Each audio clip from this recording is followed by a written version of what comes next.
आइए देखते हैं ये क्वेश्चन।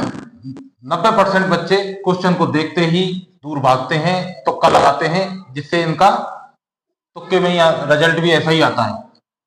आगे देखते हैं क्वेश्चन। एक पानी की टंकी 2/3 भरी हुई है। एक पानी की जो टंकी है वो कितनी भरी हुई है? 2/3। 2/3 कितना होता है? 2/3 बराबर होता है 2/3। 2/3 2/3 भरी हुई है। इसको पूरी भरने के लिए 50 लीटर पानी की और आवश्यकता है। यानी पहले वो कम भरी हुई है और 50 लीटर पानी उसमें और आ सकता है। तो टंकी की क्षमता यानी टंकी में कुल कितना पानी आ सकता है ये बताएं। ये एक प्रकार की एक टंकी है मान के चलो,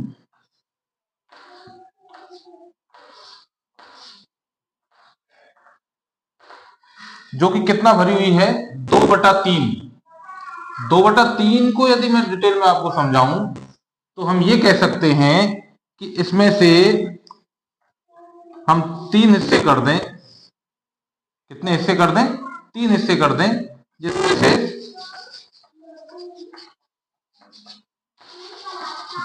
2 हिस्से भरे हुए हैं और ऊपर का एक हिस्सा क्या है?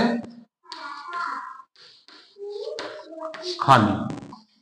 Without calculation, without pen paper बच्चे इस क्वेश्चन को कर सकते हैं। केवल एक लॉजिक समझ लीजिए कि ये हिस्सा जो है वो भरा हुआ है। भरे हुए हिस्से कितने हैं? 2। और खाली खाली कितना है? 1। 3 में से 2 हिस्से भरे हुए हैं, एक हिस्सा खाली है। इस खाली हिस्से में 50 लीटर पानी और आ सकता है। खाली हिस्से में 50 लीटर पानी और आ सकता है। तो एक बात बताइए, जब इस यहाँ 50 आएगा तो इस दूसरे हिस्से में भी 50 होगा और तीसरे हिस्से में भी 50 होगा। कितना हो गया? 50 50 50 कर 50 प्लस 50 प्लस 50 कितना हो गया? कुल क्षमता हो गई 150 लीटर। कुल क्षमता कितनी हो गई उसकी? 150 लीटर। ये हुआ आंसर। इसी को दूसरे तरीके से मैं यदि आपको समझाऊं, कैलकुलेशन से समझाऊं तो आप ऐसे समझिए इसको।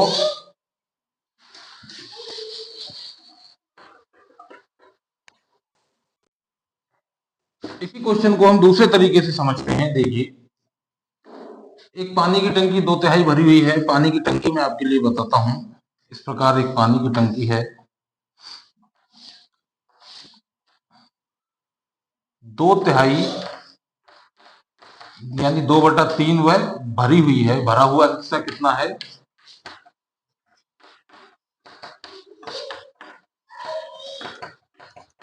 भरा हुआ हिस्सा है 2/3। हमें खाली हिस्सा पता लगाना है। ये सारा भरा हुआ है नीचे का। हमें ये पता लगाना है कि टंकी में खाली हिस्सा कितना है। तो खाली हिस्से के लिए खाली हिस्सा बराबर टंकी कितनी है? 1। क्योंकि जो कुल भाग होता है वो हमेशा 1 होता है। तो 1 में से हम 2/3 यानी भरे हुए हिस्से को घटा देंगे। अगर 1 आ गया, एलसीएम 3 हो गया।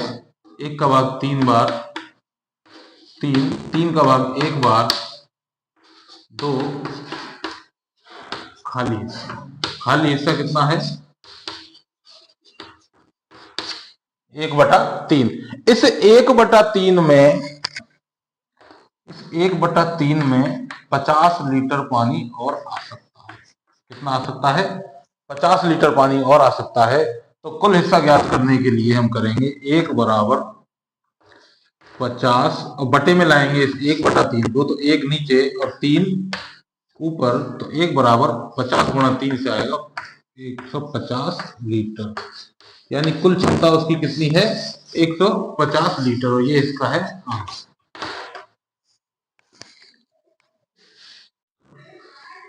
धमाकेदार क्वेश्चनों का अगला क्वेश्चन, धमाकेदार सीरीज चल रही है नवोदय सैनिक के लिए। आपको अगर तैयारी करनी है तो आज ही चैनल को सब्सक्राइब करें। बोर्ड मास का ये क्वेश्चन है। 87 भाग 3 गुणा 8 कोष्टक में 15 प्लस 78 भाग 13 प्लस 4 गुणा 2 ब्रैकेट 1 गुणा 3 माइनस 56 डिवाइड बाई 8। हिंदी और इंग्लिश दोनों ही लैंग्वेज में हम लेकर चलते हैं, जिससे बच्चों को दिक्कत ना आए। आइए इस क्वेश्चन को करते हैं। क्वेश्चन को करने से पहले हम सबसे पहले देखते हैं छोटा कोष्टक जो लगा हुआ है, छोटे कोष्टक को हम सबसे पहले सॉल्व करेंगे कोष्टकों में, और उसमें भी सबसे पहले होगा डिवाइड। सबसे पहले क्या होगा उसमें भी? डिवाइड। तो डिवाइड हम देखें तो 13 को यदि हम इस पूरे कोष्टक को मैं अलग से निकाल कर सॉल्व कर सकता हूं। यहाँ पर 77 भाग 13 प्लस 4 गुणा 2। हालांकि वहां भी सॉल्व हो जाता, लेकिन थोड़ा समझाने के लिए मैं यहाँ पर लेकर आया हूँ। सबसे पहले हम भाग करेंगे 13 से 78 को। 13 से 78 भाग करते हैं तो 6 आता है। 6 प्लस 4 गुणा 2। तो पहले जोड़ नहीं होगा, पहले होगा गुणा। तो 4 गुणा 2 8, और 6 प्लस 8 बराबर क्या हुआ? 14। तो इस पूरे ब्रैकेट का आंसर हमारे पास क्या निकल कर आया? 14। पूरे ब्रैकेट का आंसर हमारे पास क्या निकल कर आया? 14। हम सीरीज को आगे लेकर चलते हैं, इसी को, क्वेश्चन को। 87 भाग 3 गुणा 8 माइनस 15 प्लस, इस ब्रैकेट का आंसर क्या आया था अभी? 14।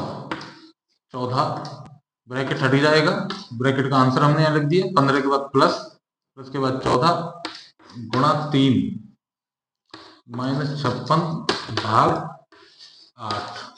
अब पहले ये ब्रैकेट सॉल्व होगा। इस ब्रैकेट को सॉल्व करने के लिए इसमें पहले भाग है, इस भाग को हम देंगे यहाँ से। 8 7 56, 7 भाग है, क्या आएगा? 15 प्लस 14 गुणा 3 माइनस 6, 8 से भाग दिया तो क्या है? 8 7 56 7। अब क्या होगा? अब होगा गुणा। तो 15 प्लस 14 3 42 माइनस 7 42, और 15 को अपन जोड़ देंगे पहले।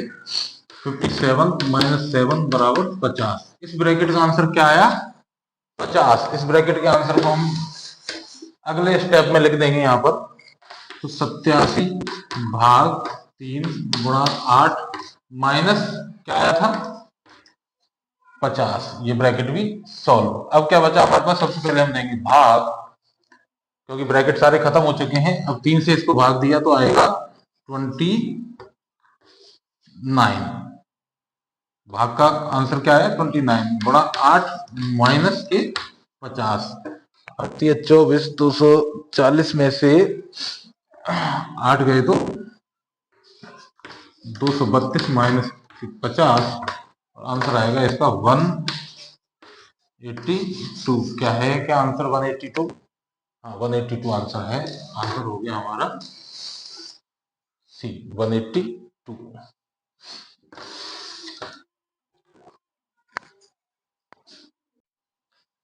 देखते हैं अगला क्वेश्चन।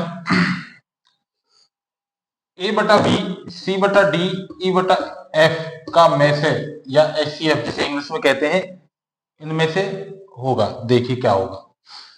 भिन्न का में से और लेसे का जो तरीका है, अब इसमें बच्चे कंफ्यूज हो सकते हैं कि में से पूछा है तो ए सी ई तो अंश हो गए, बी डी एफ हर हो गए, तो अंश का में से और हरों का ही में से निकालो। लेकिन ये गलत तरीका है। भिन्नों के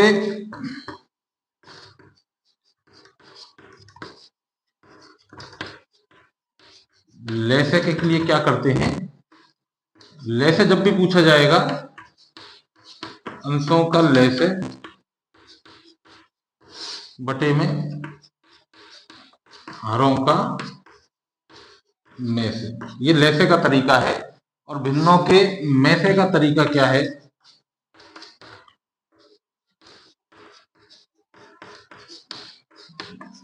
अंशों का में से बटे हरों का उल्टा, यानी लेसे। यानी जब लेसे पूछा जाएगा तो अंशों का लेसे निकालेंगे, और जब में से पूछा जाएगा तो अंशों का में से निकालेंगे, और हरों के साथ उसका उल्टा करेंगे, यानी लेसे निकालेंगे। यहाँ पूछा गया है में से यानी HCF, तो हम क्या करेंगे? ACE का निकालेंगे HCF, या में से जिसे हम कहते हैं, और BDF का लेसे, जिसे LCM हम कह सकते हैं। तो ACE का में से, ACE का लेस है, ये ऑप्शन है गलत। ACE का में से, ACE का में से, ये ऑप्शन भी है गलत। ACE का में से और BDF का लेस है, और BDF का में से है, ये ऑप्शन भी गलत। आंसर हमारा क्या निकल कर आया? ACE का में से और BDF का लेस है। आइए देखते हैं अगला क्वेश्चन। 5 के ग्राम 9 हेक्टोग्राम, के ग्राम यानी किलोग्राम, 9 हेक्टोग्राम 4 डेकाग्राम बराबर होगा, किसके बराबर होगा? ऑप्शंस को देखते हैं हम। ऑप्शन में पहले में ग्राम ग्राम ग्राम ग्राम, यानी ये पूछा गया है कि 5 किलोग्राम 9 हेक्टोग्राम और 4 डेकाग्राम कितने ग्राम के बराबर होगा। सबसे पहले हम इसकी समझते हैं।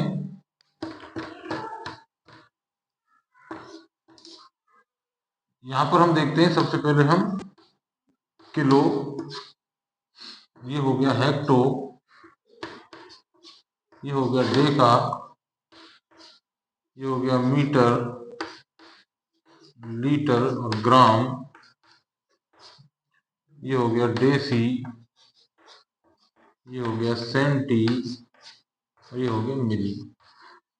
ये यूनिट्स हैं किसकी? मापन की। यदि हम ऊपर ऊपर ऊपर किलो किलो है, यानी किलोग्राम, किलोग्राम हो सकता है, किलोमीटर हो सकता है, किलो लीटर हो सकता है, तीनों की ये सारणी है।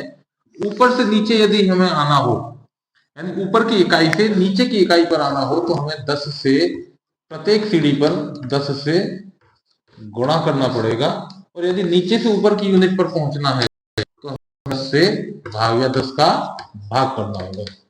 ये हमारी चीजें। इसमें हम क्या देख रहे हैं? ग्राम से ग्राम में, हेक्टोग्राम से ग्राम और डेकाग्राम से भी ग्राम में हमको पहुंचना है। ग्राम वाली सीढ़ी ये रही सेंटर वाली, और ऊपर किलो से हमें आना है ग्राम में, हेक्टो से ग्राम में और डेका से ग्राम में। ऊपर से नीचे प्रत्येक सीढ़ी पर 10 से गुणा। सबसे पहले हम देखते हैं 5 किलोग्राम में कितने ग्राम होंगे। तो 5 जिसका निकालना है उसका गुणा 1 2 3, ग्राम वाली सीढ़ी ये रही, तो 1 सीढ़ी 2 सीढ़ी 3 सीढ़ी, 3 सीढ़ी यानी 10 गुणा 10 गुणा 10। हम इसको ऐसे भी कर सकते हैं, 10 ऊपर से 1 सीढ़ी आए 10, दूसरी सीढ़ी पर उतरे 100 और तीसरी सीढ़ी पर उतरे तो 1000, तो ये हो गया 5000 ग्राम। दोबारा से समझ लो, किलो से हम हेक्टो पर आए, हेक्टो से डेका पर आए, डेका से हम ग्राम पर आए, 1 2 3 सीढ़ी उतर कर आए, 3 जीरो वाली संख्या से हमने यहाँ पर इसका गुणा कर दिया और हो गए 5000 ग्राम। कितना बदल गए? 5000 ग्राम में। आगे है 9 हेक्टोग्राम, तो 9 को बदलना है किसमें? ग्राम में। बदलना किसमें है? ऑप्शंस में देखिए किसमें बदलना है? ग्राम में। तो ये रहा हेक्टो की सीढ़ी, हेक्टो के बाद हम आए डेका, डेका के बाद हम आए मीटर, लीटर, ग्राम, ग्राम वाली ये रही। तो 10 और 100 कितने से गुणा होगा? 100 से, तो ये हो जाएगा 9 से 900 यानी 900 ग्राम। अंत में हम आ रहे हैं डेका ग्राम से और ग्राम पर। ये रही डेका की सीढ़ी, एक सीढ़ी उतर कर आते हैं, इसका मतलब 10 से गुणा होगा, तो 4 गुणा 10, तो ये हो गया 40 ग्राम। ये पूछा है कितने ग्राम के बराबर होगा। हमने तीनों यूनिट्स को ग्राम में बदल दिया। ये था हमारा किलोग्राम, ये था हमारा हेक्टोग्राम और ये था हमारा डेकाग्राम। इसको हमने चेंज करके पूरा ग्राम में बदल दिया। तो कितने ग्राम आ गए हम अभी टोटल कर लेते हैं, 5940। तो 5940 ग्राम के बराबर हुआ। हमारा आंसर हुआ इसमें डी, 5940 ग्राम। आइए अगला क्वेश्चन देखते हैं, जो कि है रीजनिंग से, चैप्टर है क्रम परीक्षण। किसी कक्षा में अरुण का ऊपर से 7वां स्थान है। किसी कक्षा में अरुण का ऊपर से, ये है अरुण, जिसका ऊपर से 7वां स्थान है, तथा नीचे से 26वां स्थान है। नीचे से देखा जाए तो कितना है, 26 नंबर का स्थान है। ऊपर से आए तो 7वां और नीचे से जाए तो 26वां। तो कक्षा में कुल विद्यार्थी कितने हैं? अच्छा एक बात बताइए, अगर ऊपर से 7वां स्थान है तो इसका मतलब ऊपर अरुण से ऊपर कितने बच्चे और हैं ऊपर? तो हम कहेंगे 6 बच्चे हैं ऊपर। 6 के बाद तभी तो इसका 7वां क्रम आया। 6 बच्चे अरुण से ऊपर हैं और नीचे से 26वां है। नीचे से 26वां नंबर अरुण का है, तो इसका मतलब नीचे के छात्रों की संख्या कितनी हुई जो अरुण से नीचे हैं? वो है 25। 25 नीचे हैं, 6 ऊपर हैं, तो 25 प्लस 6 और एक अरुण, अरुण बीच में है। ऊपर 6 नीचे 25, अरुण बीच में, तो 1 प्लस अरुण हो गया। संख्या कितनी हो गई? 25 और 6 31 और 1 32। तो कक्षा में जो छात्रों की कुल संख्या है वो क्या होगी? 32। ऐसी और अच्छी क्वेश्चनों के लिए चैनल को सब्सक्राइब करें।